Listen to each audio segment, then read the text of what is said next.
everybody, this is Nikki with Curiosity Quills Press, and today I'm obviously not at my bookshelf. I am traveling, so I'm going to be doing this YouTube on the road and on the floor. And we're going to talk about gender specifications and stereotyping in covers and genre stereotyping in covers as well, and kind of just my thoughts as a reader and experiences as a publisher so far.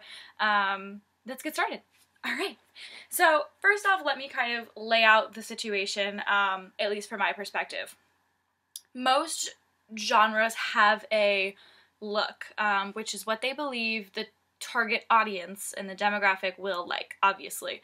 So the issue that we've been running into often in the publishing industry is that books look exactly alike in a certain genre. Let me give you some examples. I know this is like a super broad statement, so if you are not following this trend, I'm sorry, I'm not insulting you.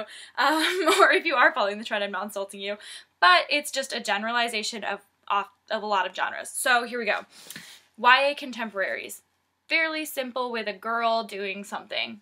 It's usually a part of her body and not her full figure, but sometimes it is. Always cursive or script writing in it, almost always, and always pinks, purples, reds, yellows, warm colors, almost always. Here are my two examples. They're both Sarah Dessen because it's the only contemporary author I read. But white, you can see half of her body here, you can see her legs here, and that is just kind of something you come to expect. If I was going to read a YA fantasy, for example, especially if I wanted a kick-ass female as the protagonist, you'd get something more like these. This is the Song of the Lioness series by Tamora Pierce. It is actually one of my favorite series growing up. I adore them, but this is kind of what I look for, like run of the gamut, chick with weapon. Usually there's swirly stuff if there's magic involved. I kid you not, that's what I look for when I want to read something magical. And that's kind of where I've seen it. I mean, guys, if I want to read like a crime or a sci-fi, I look for sans serif. If I want a male protagonist, I almost always look for sans serifs, and I either look for a dude running from fire with a gun, or something like this, which is much more mystery, crime-solving kind of Criminal Minds type stuff. And that's, sorry, the Betrayed by David Hosp. And that kind of goes for every genre. The only genre, or actually it's not really a genre, it's an age group that doesn't really follow this, is children's. And that's, I mean, Harry Potter. This is the third. Obviously you guys should know what all the covers look like by now. Even The Lion, the Witch, and the Wardrobe. They're pretty gender neutral, and they don't really target one gender versus the other, because kids are kind of kids, and they haven't really, I think, decided what they like, and they haven't fallen into the like, this is what girls like, this is what boys like yet, because they're so little. Which is good. Maybe we need to try and mimic middle grade novels. I don't know. But we have kind of an issue in the publishing world because of this. On the one side, we see that this is happening, and we see that there's not a lot of diverse covers, there's not a lot of diverse models in the covers, and we want to fix that because that's just boring. But the other issue being that as a reader, I myself and many people come to expect to see a certain cover for a genre. So if you go into a bookstore looking for a particular type of novel, you look for genres, or for covers that look a certain way. Like, I pretty much know if I'm looking for a YA novel with a female, it's gonna have a female on it, or like cursive font. That's kind of, it's just the way it's gonna be.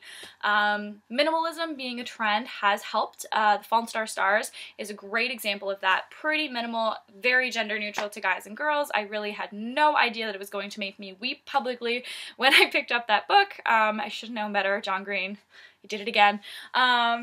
But it's a great example of something we could do, but we can't do minimalism for every single cover, because that would be boring, you know, after a while as well. So that's the kind of run-of-the-mill issues that we're having. And there are circumstances that we've run into where we haven't necessarily targeted the gender, and we've just gone with the scene that's made the most sense. And one example of that is Eliza Tilton's Broken Forest, which is a book we published. And if I can figure out editing magic, it's gonna appear right here, the cover, but if not, I look stupid, and that's fine. But if it's not up there, because I suck, it's a woodsy area with a young female in a purple dress and a cursive-y type font. So you would assume that it would be a YA female protagonist's kind of maybe urban fantasy or fantasy novel. However, it's actually not. It's a male protagonist on an adventure rescuing females and kicking some serious butt. If it gives you any kind of indication, the author, Eliza, plays Dragon Age in all kinds of games like that in her spare time. So she has a very good understanding of world building and uses that kind of really extreme design and world building that's in video games within her novels. And we have run into situations where at events she'll be talking about her book and explaining it, and there will be guys that say, I would never pick up this book based on that cover because it's got a chick on it and it's got cursive font and she's wearing purple. But, you know, she doesn't have like a M16 or whatever attached to her hip. But hearing how it sounds, they're all about it and they want to read it. And so now for our next book in the series, Wicked Path, which comes out in October, it's a guy with a bow and arrow, and he's got a hood, and he's actually kind of looks like Arrow, I guess. But it's much more masculine, and it still has the same font because we obviously keep, you know, a series with the same typography, but it looks much more masculine. And we didn't decide those things for any reason. We decided them because that was what made sense in the scene for the first novel, and that was a very big turning point in the novel when the girl was in the woods. And now when he's walking and there's kind of a snowy outside, it's a very big part of the novel there as well, so it just made the most sense with the story. And I don't know, that's all I've got. Those are things we've seen. I definitely like seeing minimalism, and I definitely like being able to know by looking at the cover that it's got high quality, but also what kind of novel it's going to be. But maybe we shouldn't be judging books by their covers quite like that. Maybe we shouldn't ostracize people because they don't want to read a cover that looks a certain way. And that's an issue that the publishing industry has really struggled with recently, and that actually Maureen Johnson, obviously an author, has tweeted about, and she wrote a wonderful article a couple of weeks ago in the Huffington Post about why we shouldn't gender discriminate and gender target when we do design, and I loved it, and I 1000% agreed with it. But it's really hard for us to not kind of do any basis based on demographics and interest in stereotyping, and then also make sure that the people who will like our book can say, hey, you're gonna like this, you know, this is something you would enjoy. So who's got suggestions, I guess, for how we can remedy that?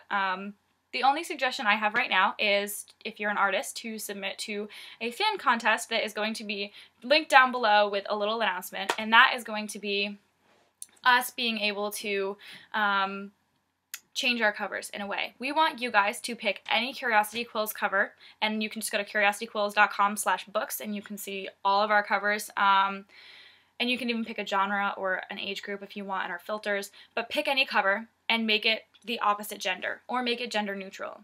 And try to not just do minimalism, I guess, for all of our entries are minimalism. It's not going to help.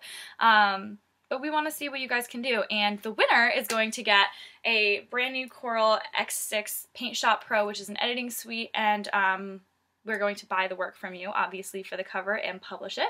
And you will be considered for contractual freelancing with Curiosity Quills as an artist. So submit your stuff. Everyone else, if you're not an artist, in about 2 weeks or so, we're going to open it up and everyone can vote on their favorite covers, and then you'll get to buy that cover if you want, or just see it around, because we're going to make that the official cover. Alright guys, thanks so much. I would love to hear your comments down below on where you are with kind of cover design and how the industry is taking that, and what you think we should do, if we can make it better in any way. Put your suggestions down below, or make a response video.